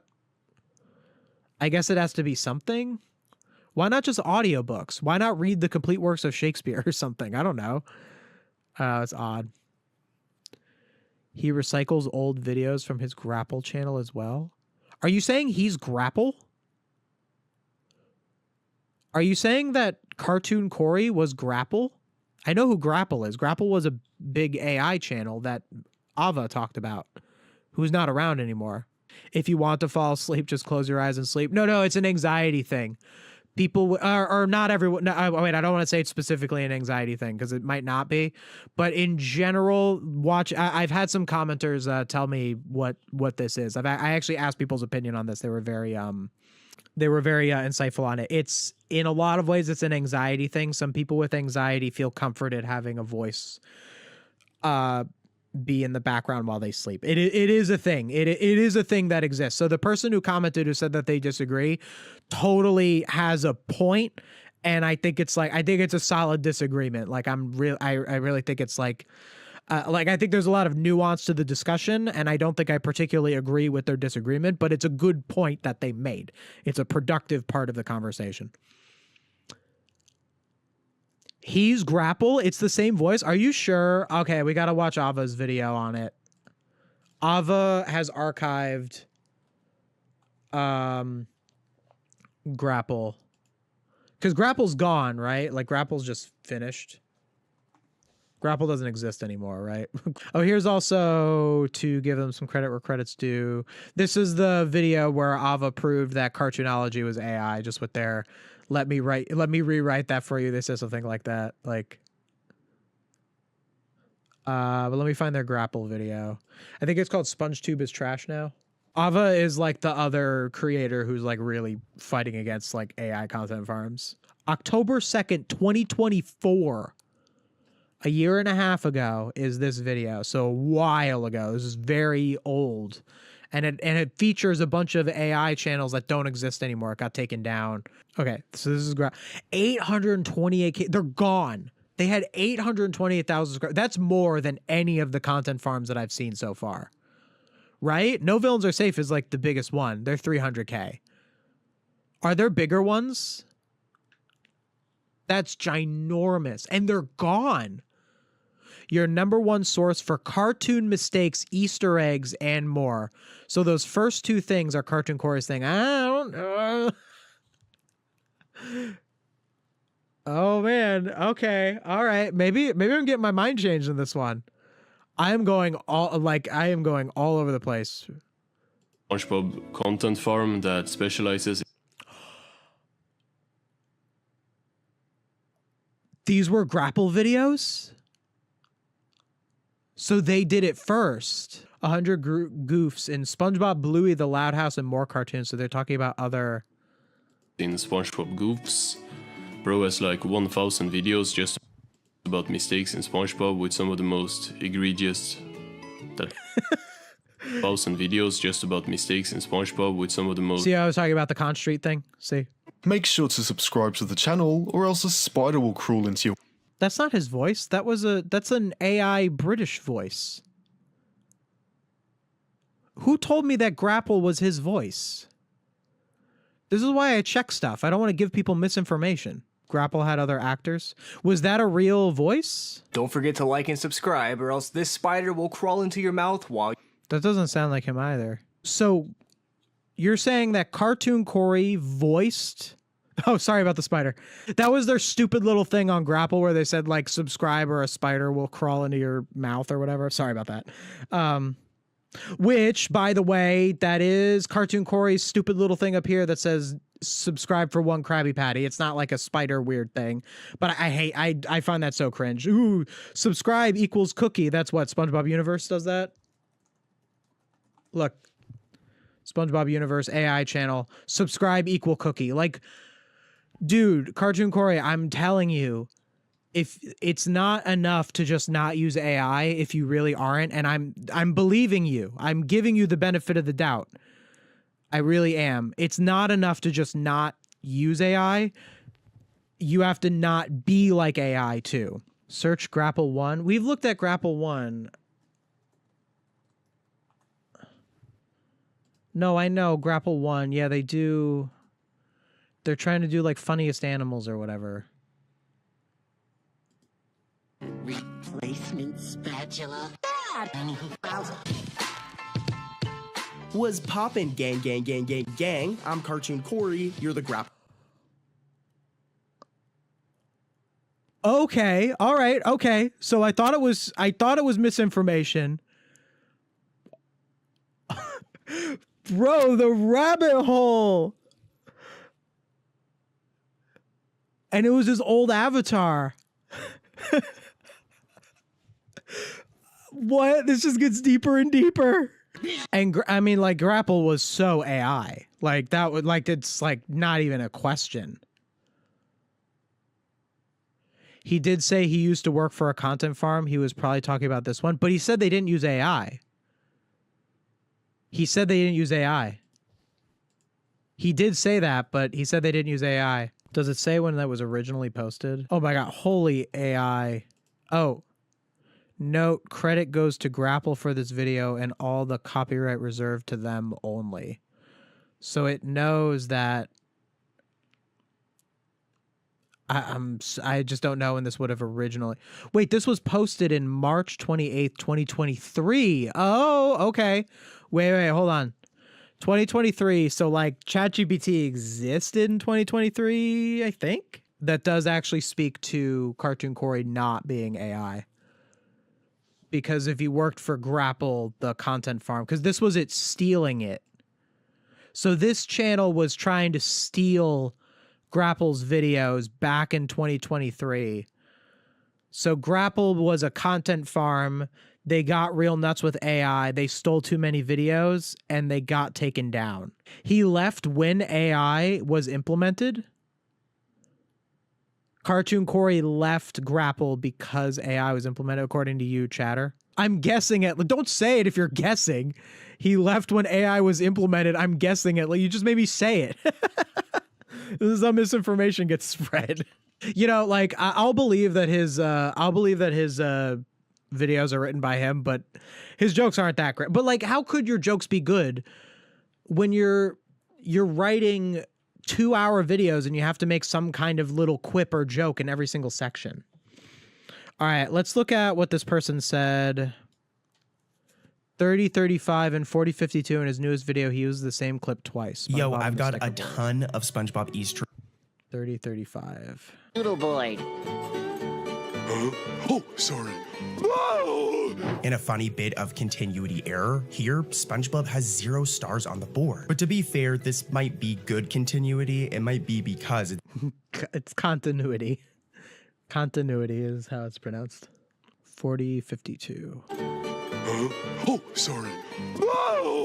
in a funny bit of continuity error. Here, SpongeBob has 0 stars on the You're so right. He just repeat in the same video? That's egregious. So he repeats a lot of stuff. Do we have any other examples of him repeating stuff? I don't really know if I have the I mean, I guess we'll watch more of the SpongeBob Easter eggs. stars on the I'd like to board. see. But to be fair, I'd like to see what he means by SpongeBob Easter eggs. So it's just a reference in a later episode to an earlier episode. That's worthless. Come on, that's not content to be proud of. Just saying the Good Noodle Board was referenced in an episode beforehand, like. I think we need to be a little more of all the things that you can talk about in life in this big, beautiful world. Of all of the things that we can discuss, are we really here to be like, they put the Good Noodle Board in a newer episode? There are still a lot of unanswered questions about Cartoon Corey. Honestly, Cartoon Corey, I mean, you're out there. Maybe I should try to reach out to him. Does he have a... Oh, okay.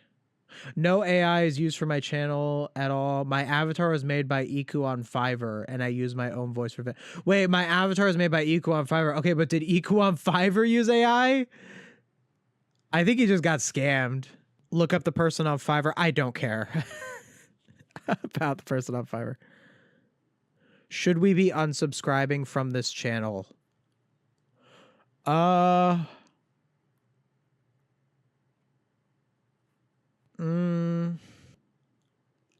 don't think I can in good conscience say you should unsubscribe from this channel if you are subscribed.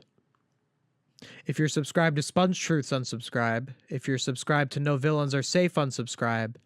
If you're subscribed to Cartoonology, unsubscribe. I can in good conscience say that. I don't know if I'd say the same thing about Cartoon Corey. I think they have a lot. I think that you should be aware, though, that there is a lot of content farmy stuff here that is not good. I don't think that this person, in his heart, disrespects you as the audience. That's the vibe I'm getting. I think that what they're making is not very good. You know what I think it is? Correct me, like, I don't know how to say this in the right way, but I think that it's more so ignorance than malice, and a little bit of, I think it's media illiteracy from Cartoon Corey. I think that Cartoon Corey is a little media illiterate, and I think that he believes that, you know what it is? I talked a bit earlier about how Cartoon Corey was live streaming. And he was just playing, and he was playing the game. And he actually was doing a pretty good job at live streaming. Like, he was doing a pretty all right, you know. But there are people, there are channels, very, very small channels that never go anywhere, where it's just people playing video games and providing, like, no commentary. They're there, they're in the box, they'll say a thing every so often, but they just are playing full games. And they have hours and hours of videos, full game playthroughs. And they have like no viewers. They like, maybe they squeak past like 1,000 subscribers, maybe, just by sheer inertia, just by sheer will of continuing to post. But if you look at their view counts, they get nothing. They might as well be playing video games by themselves. So why do they do it? Why do people who do these channels that are playing video games and they get no views, why do they put out all of these videos where they're playing the games. And I think the mindset is that in playing these video games and putting it out as a live stream, they are in their mind taking ownership over the game. So like, let's say someone plays all of like every Pokemon game and they stream themselves playing a Pokemon game. They're not doing anything special. They're not speedrunning. They're not doing a Nuzlocke. They're not catching them all. They're not doing anything. They're just playing Pokemon the same way any other person does. And they play every game and they post every part to their live stream channel and they get like no views because they're not really doing anything of note. That person is doing that because they feel that they see these Pokemon games, they love these games, they enjoy these games. And by playing the games and by recording themselves playing the game, they feel ownership over the games themselves. Like it's them, like like this person presents Pokemon Fire Red. But it's a lie. It's a lie that they say to themselves. And I think Cartoon Corey, has a little bit of that mindset. So he finds the errors, he finds the Easter eggs, he just goes on the wiki and he finds the stuff. He's now putting SpongeBob out there. And in his mind, he even said it in his live stream. He said, I would only want to make something if I feel that it's meaningful. And I think he's telling the truth. I do. I believe him when he says that. I just don't believe that what he's making is meaningful. I believe that he believes that it's meaningful, but I don't believe that it's meaningful. And I think that's kind of the fallacy that Cartoon Corey is thinking, that by making these videos that do all these SpongeBob things, he's someone who loves SpongeBob. He grew up watching SpongeBob, and it's like, I want this to be a part of what I do, a part of my passion. I understand that feeling. I understand that feeling. Look at my channel. But there's a major difference between what I do and what Cartoon Corey does. All of these videos, every single video I have ever done is, yes, SpongeBob or a SpongeBob character is the face of the thumbnail. It's the thing that you see the most. It's the thing that gets people to click on the video because people might know SpongeBob, but they might not know me. But they see, is Squidward torture bad writing? And they click on it because they know about Squidward and they know that he's not treated too good in episodes and they're interested in that subject. But when they click on it, they are not getting just Squidward torture episodes. They are getting how I feel about the concept of a character deserving something in a narrative. That is what they're actually getting. They're getting me. With Cartoon Corey, they see this video, they recognize SpongeBob, they click on the video. All they're getting is SpongeBob. They're not getting Cartoon Corey. Who are you, Cartoon Corey? What are your perspectives? What are the things that you believe in? What are the things that you care about? Okay, so there's a bunch of animation errors. Why is that any different than just reading the wiki? Why? And again, like, you can have arguments for it. You could be like, well, it's because people fall asleep listening to stuff, you know, like you can hear stuff instead of reading it. So it's like while you're working, like there are arguments for stuff like this. I'm not saying there isn't. I feel like there's so much more to say about the little nuances of this, because there certainly are. And that's what makes this such a difficult subject. But I would say that I think that the existence of Cartoon Corey as a creator is a net negative on our media landscape. I think it does make our media, because something could either be a net positive or a net negative. It can only be one of those things. There's no such thing as neutrality. There's no such thing as a thing that is good and bad. Sure, things have a certain amount of good and a certain amount of bad. So like with something like Cartoon Corey, you have some good where it's like, oh, well, like you could maybe learn a bit about animation errors. Oh, well, you could hear the data. Oh, you could have it if you have anxiety where you're falling asleep. You know, you could have the positives, but that's outweighed by the negatives. Someone who's watching 2 hours of Cartoon Corey just kind of go over like random pieces of data, that's someone who is not spending that time watching something that's a little more meaningful.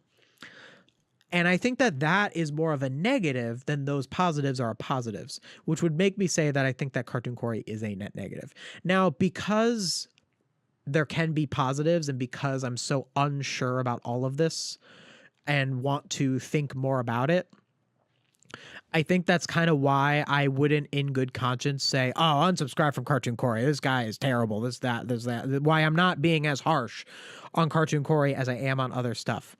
I think that there is something sad about wasted talent. I see someone with Cartoon Corey. I see someone who has a passion for SpongeBob.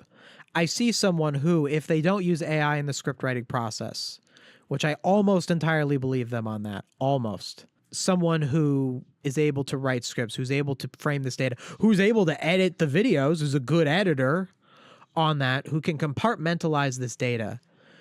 I think that in not sharing his own perspectives and not sharing things that really matter, I think that Cartoon Corey is a little bit of what I would call wasted talent.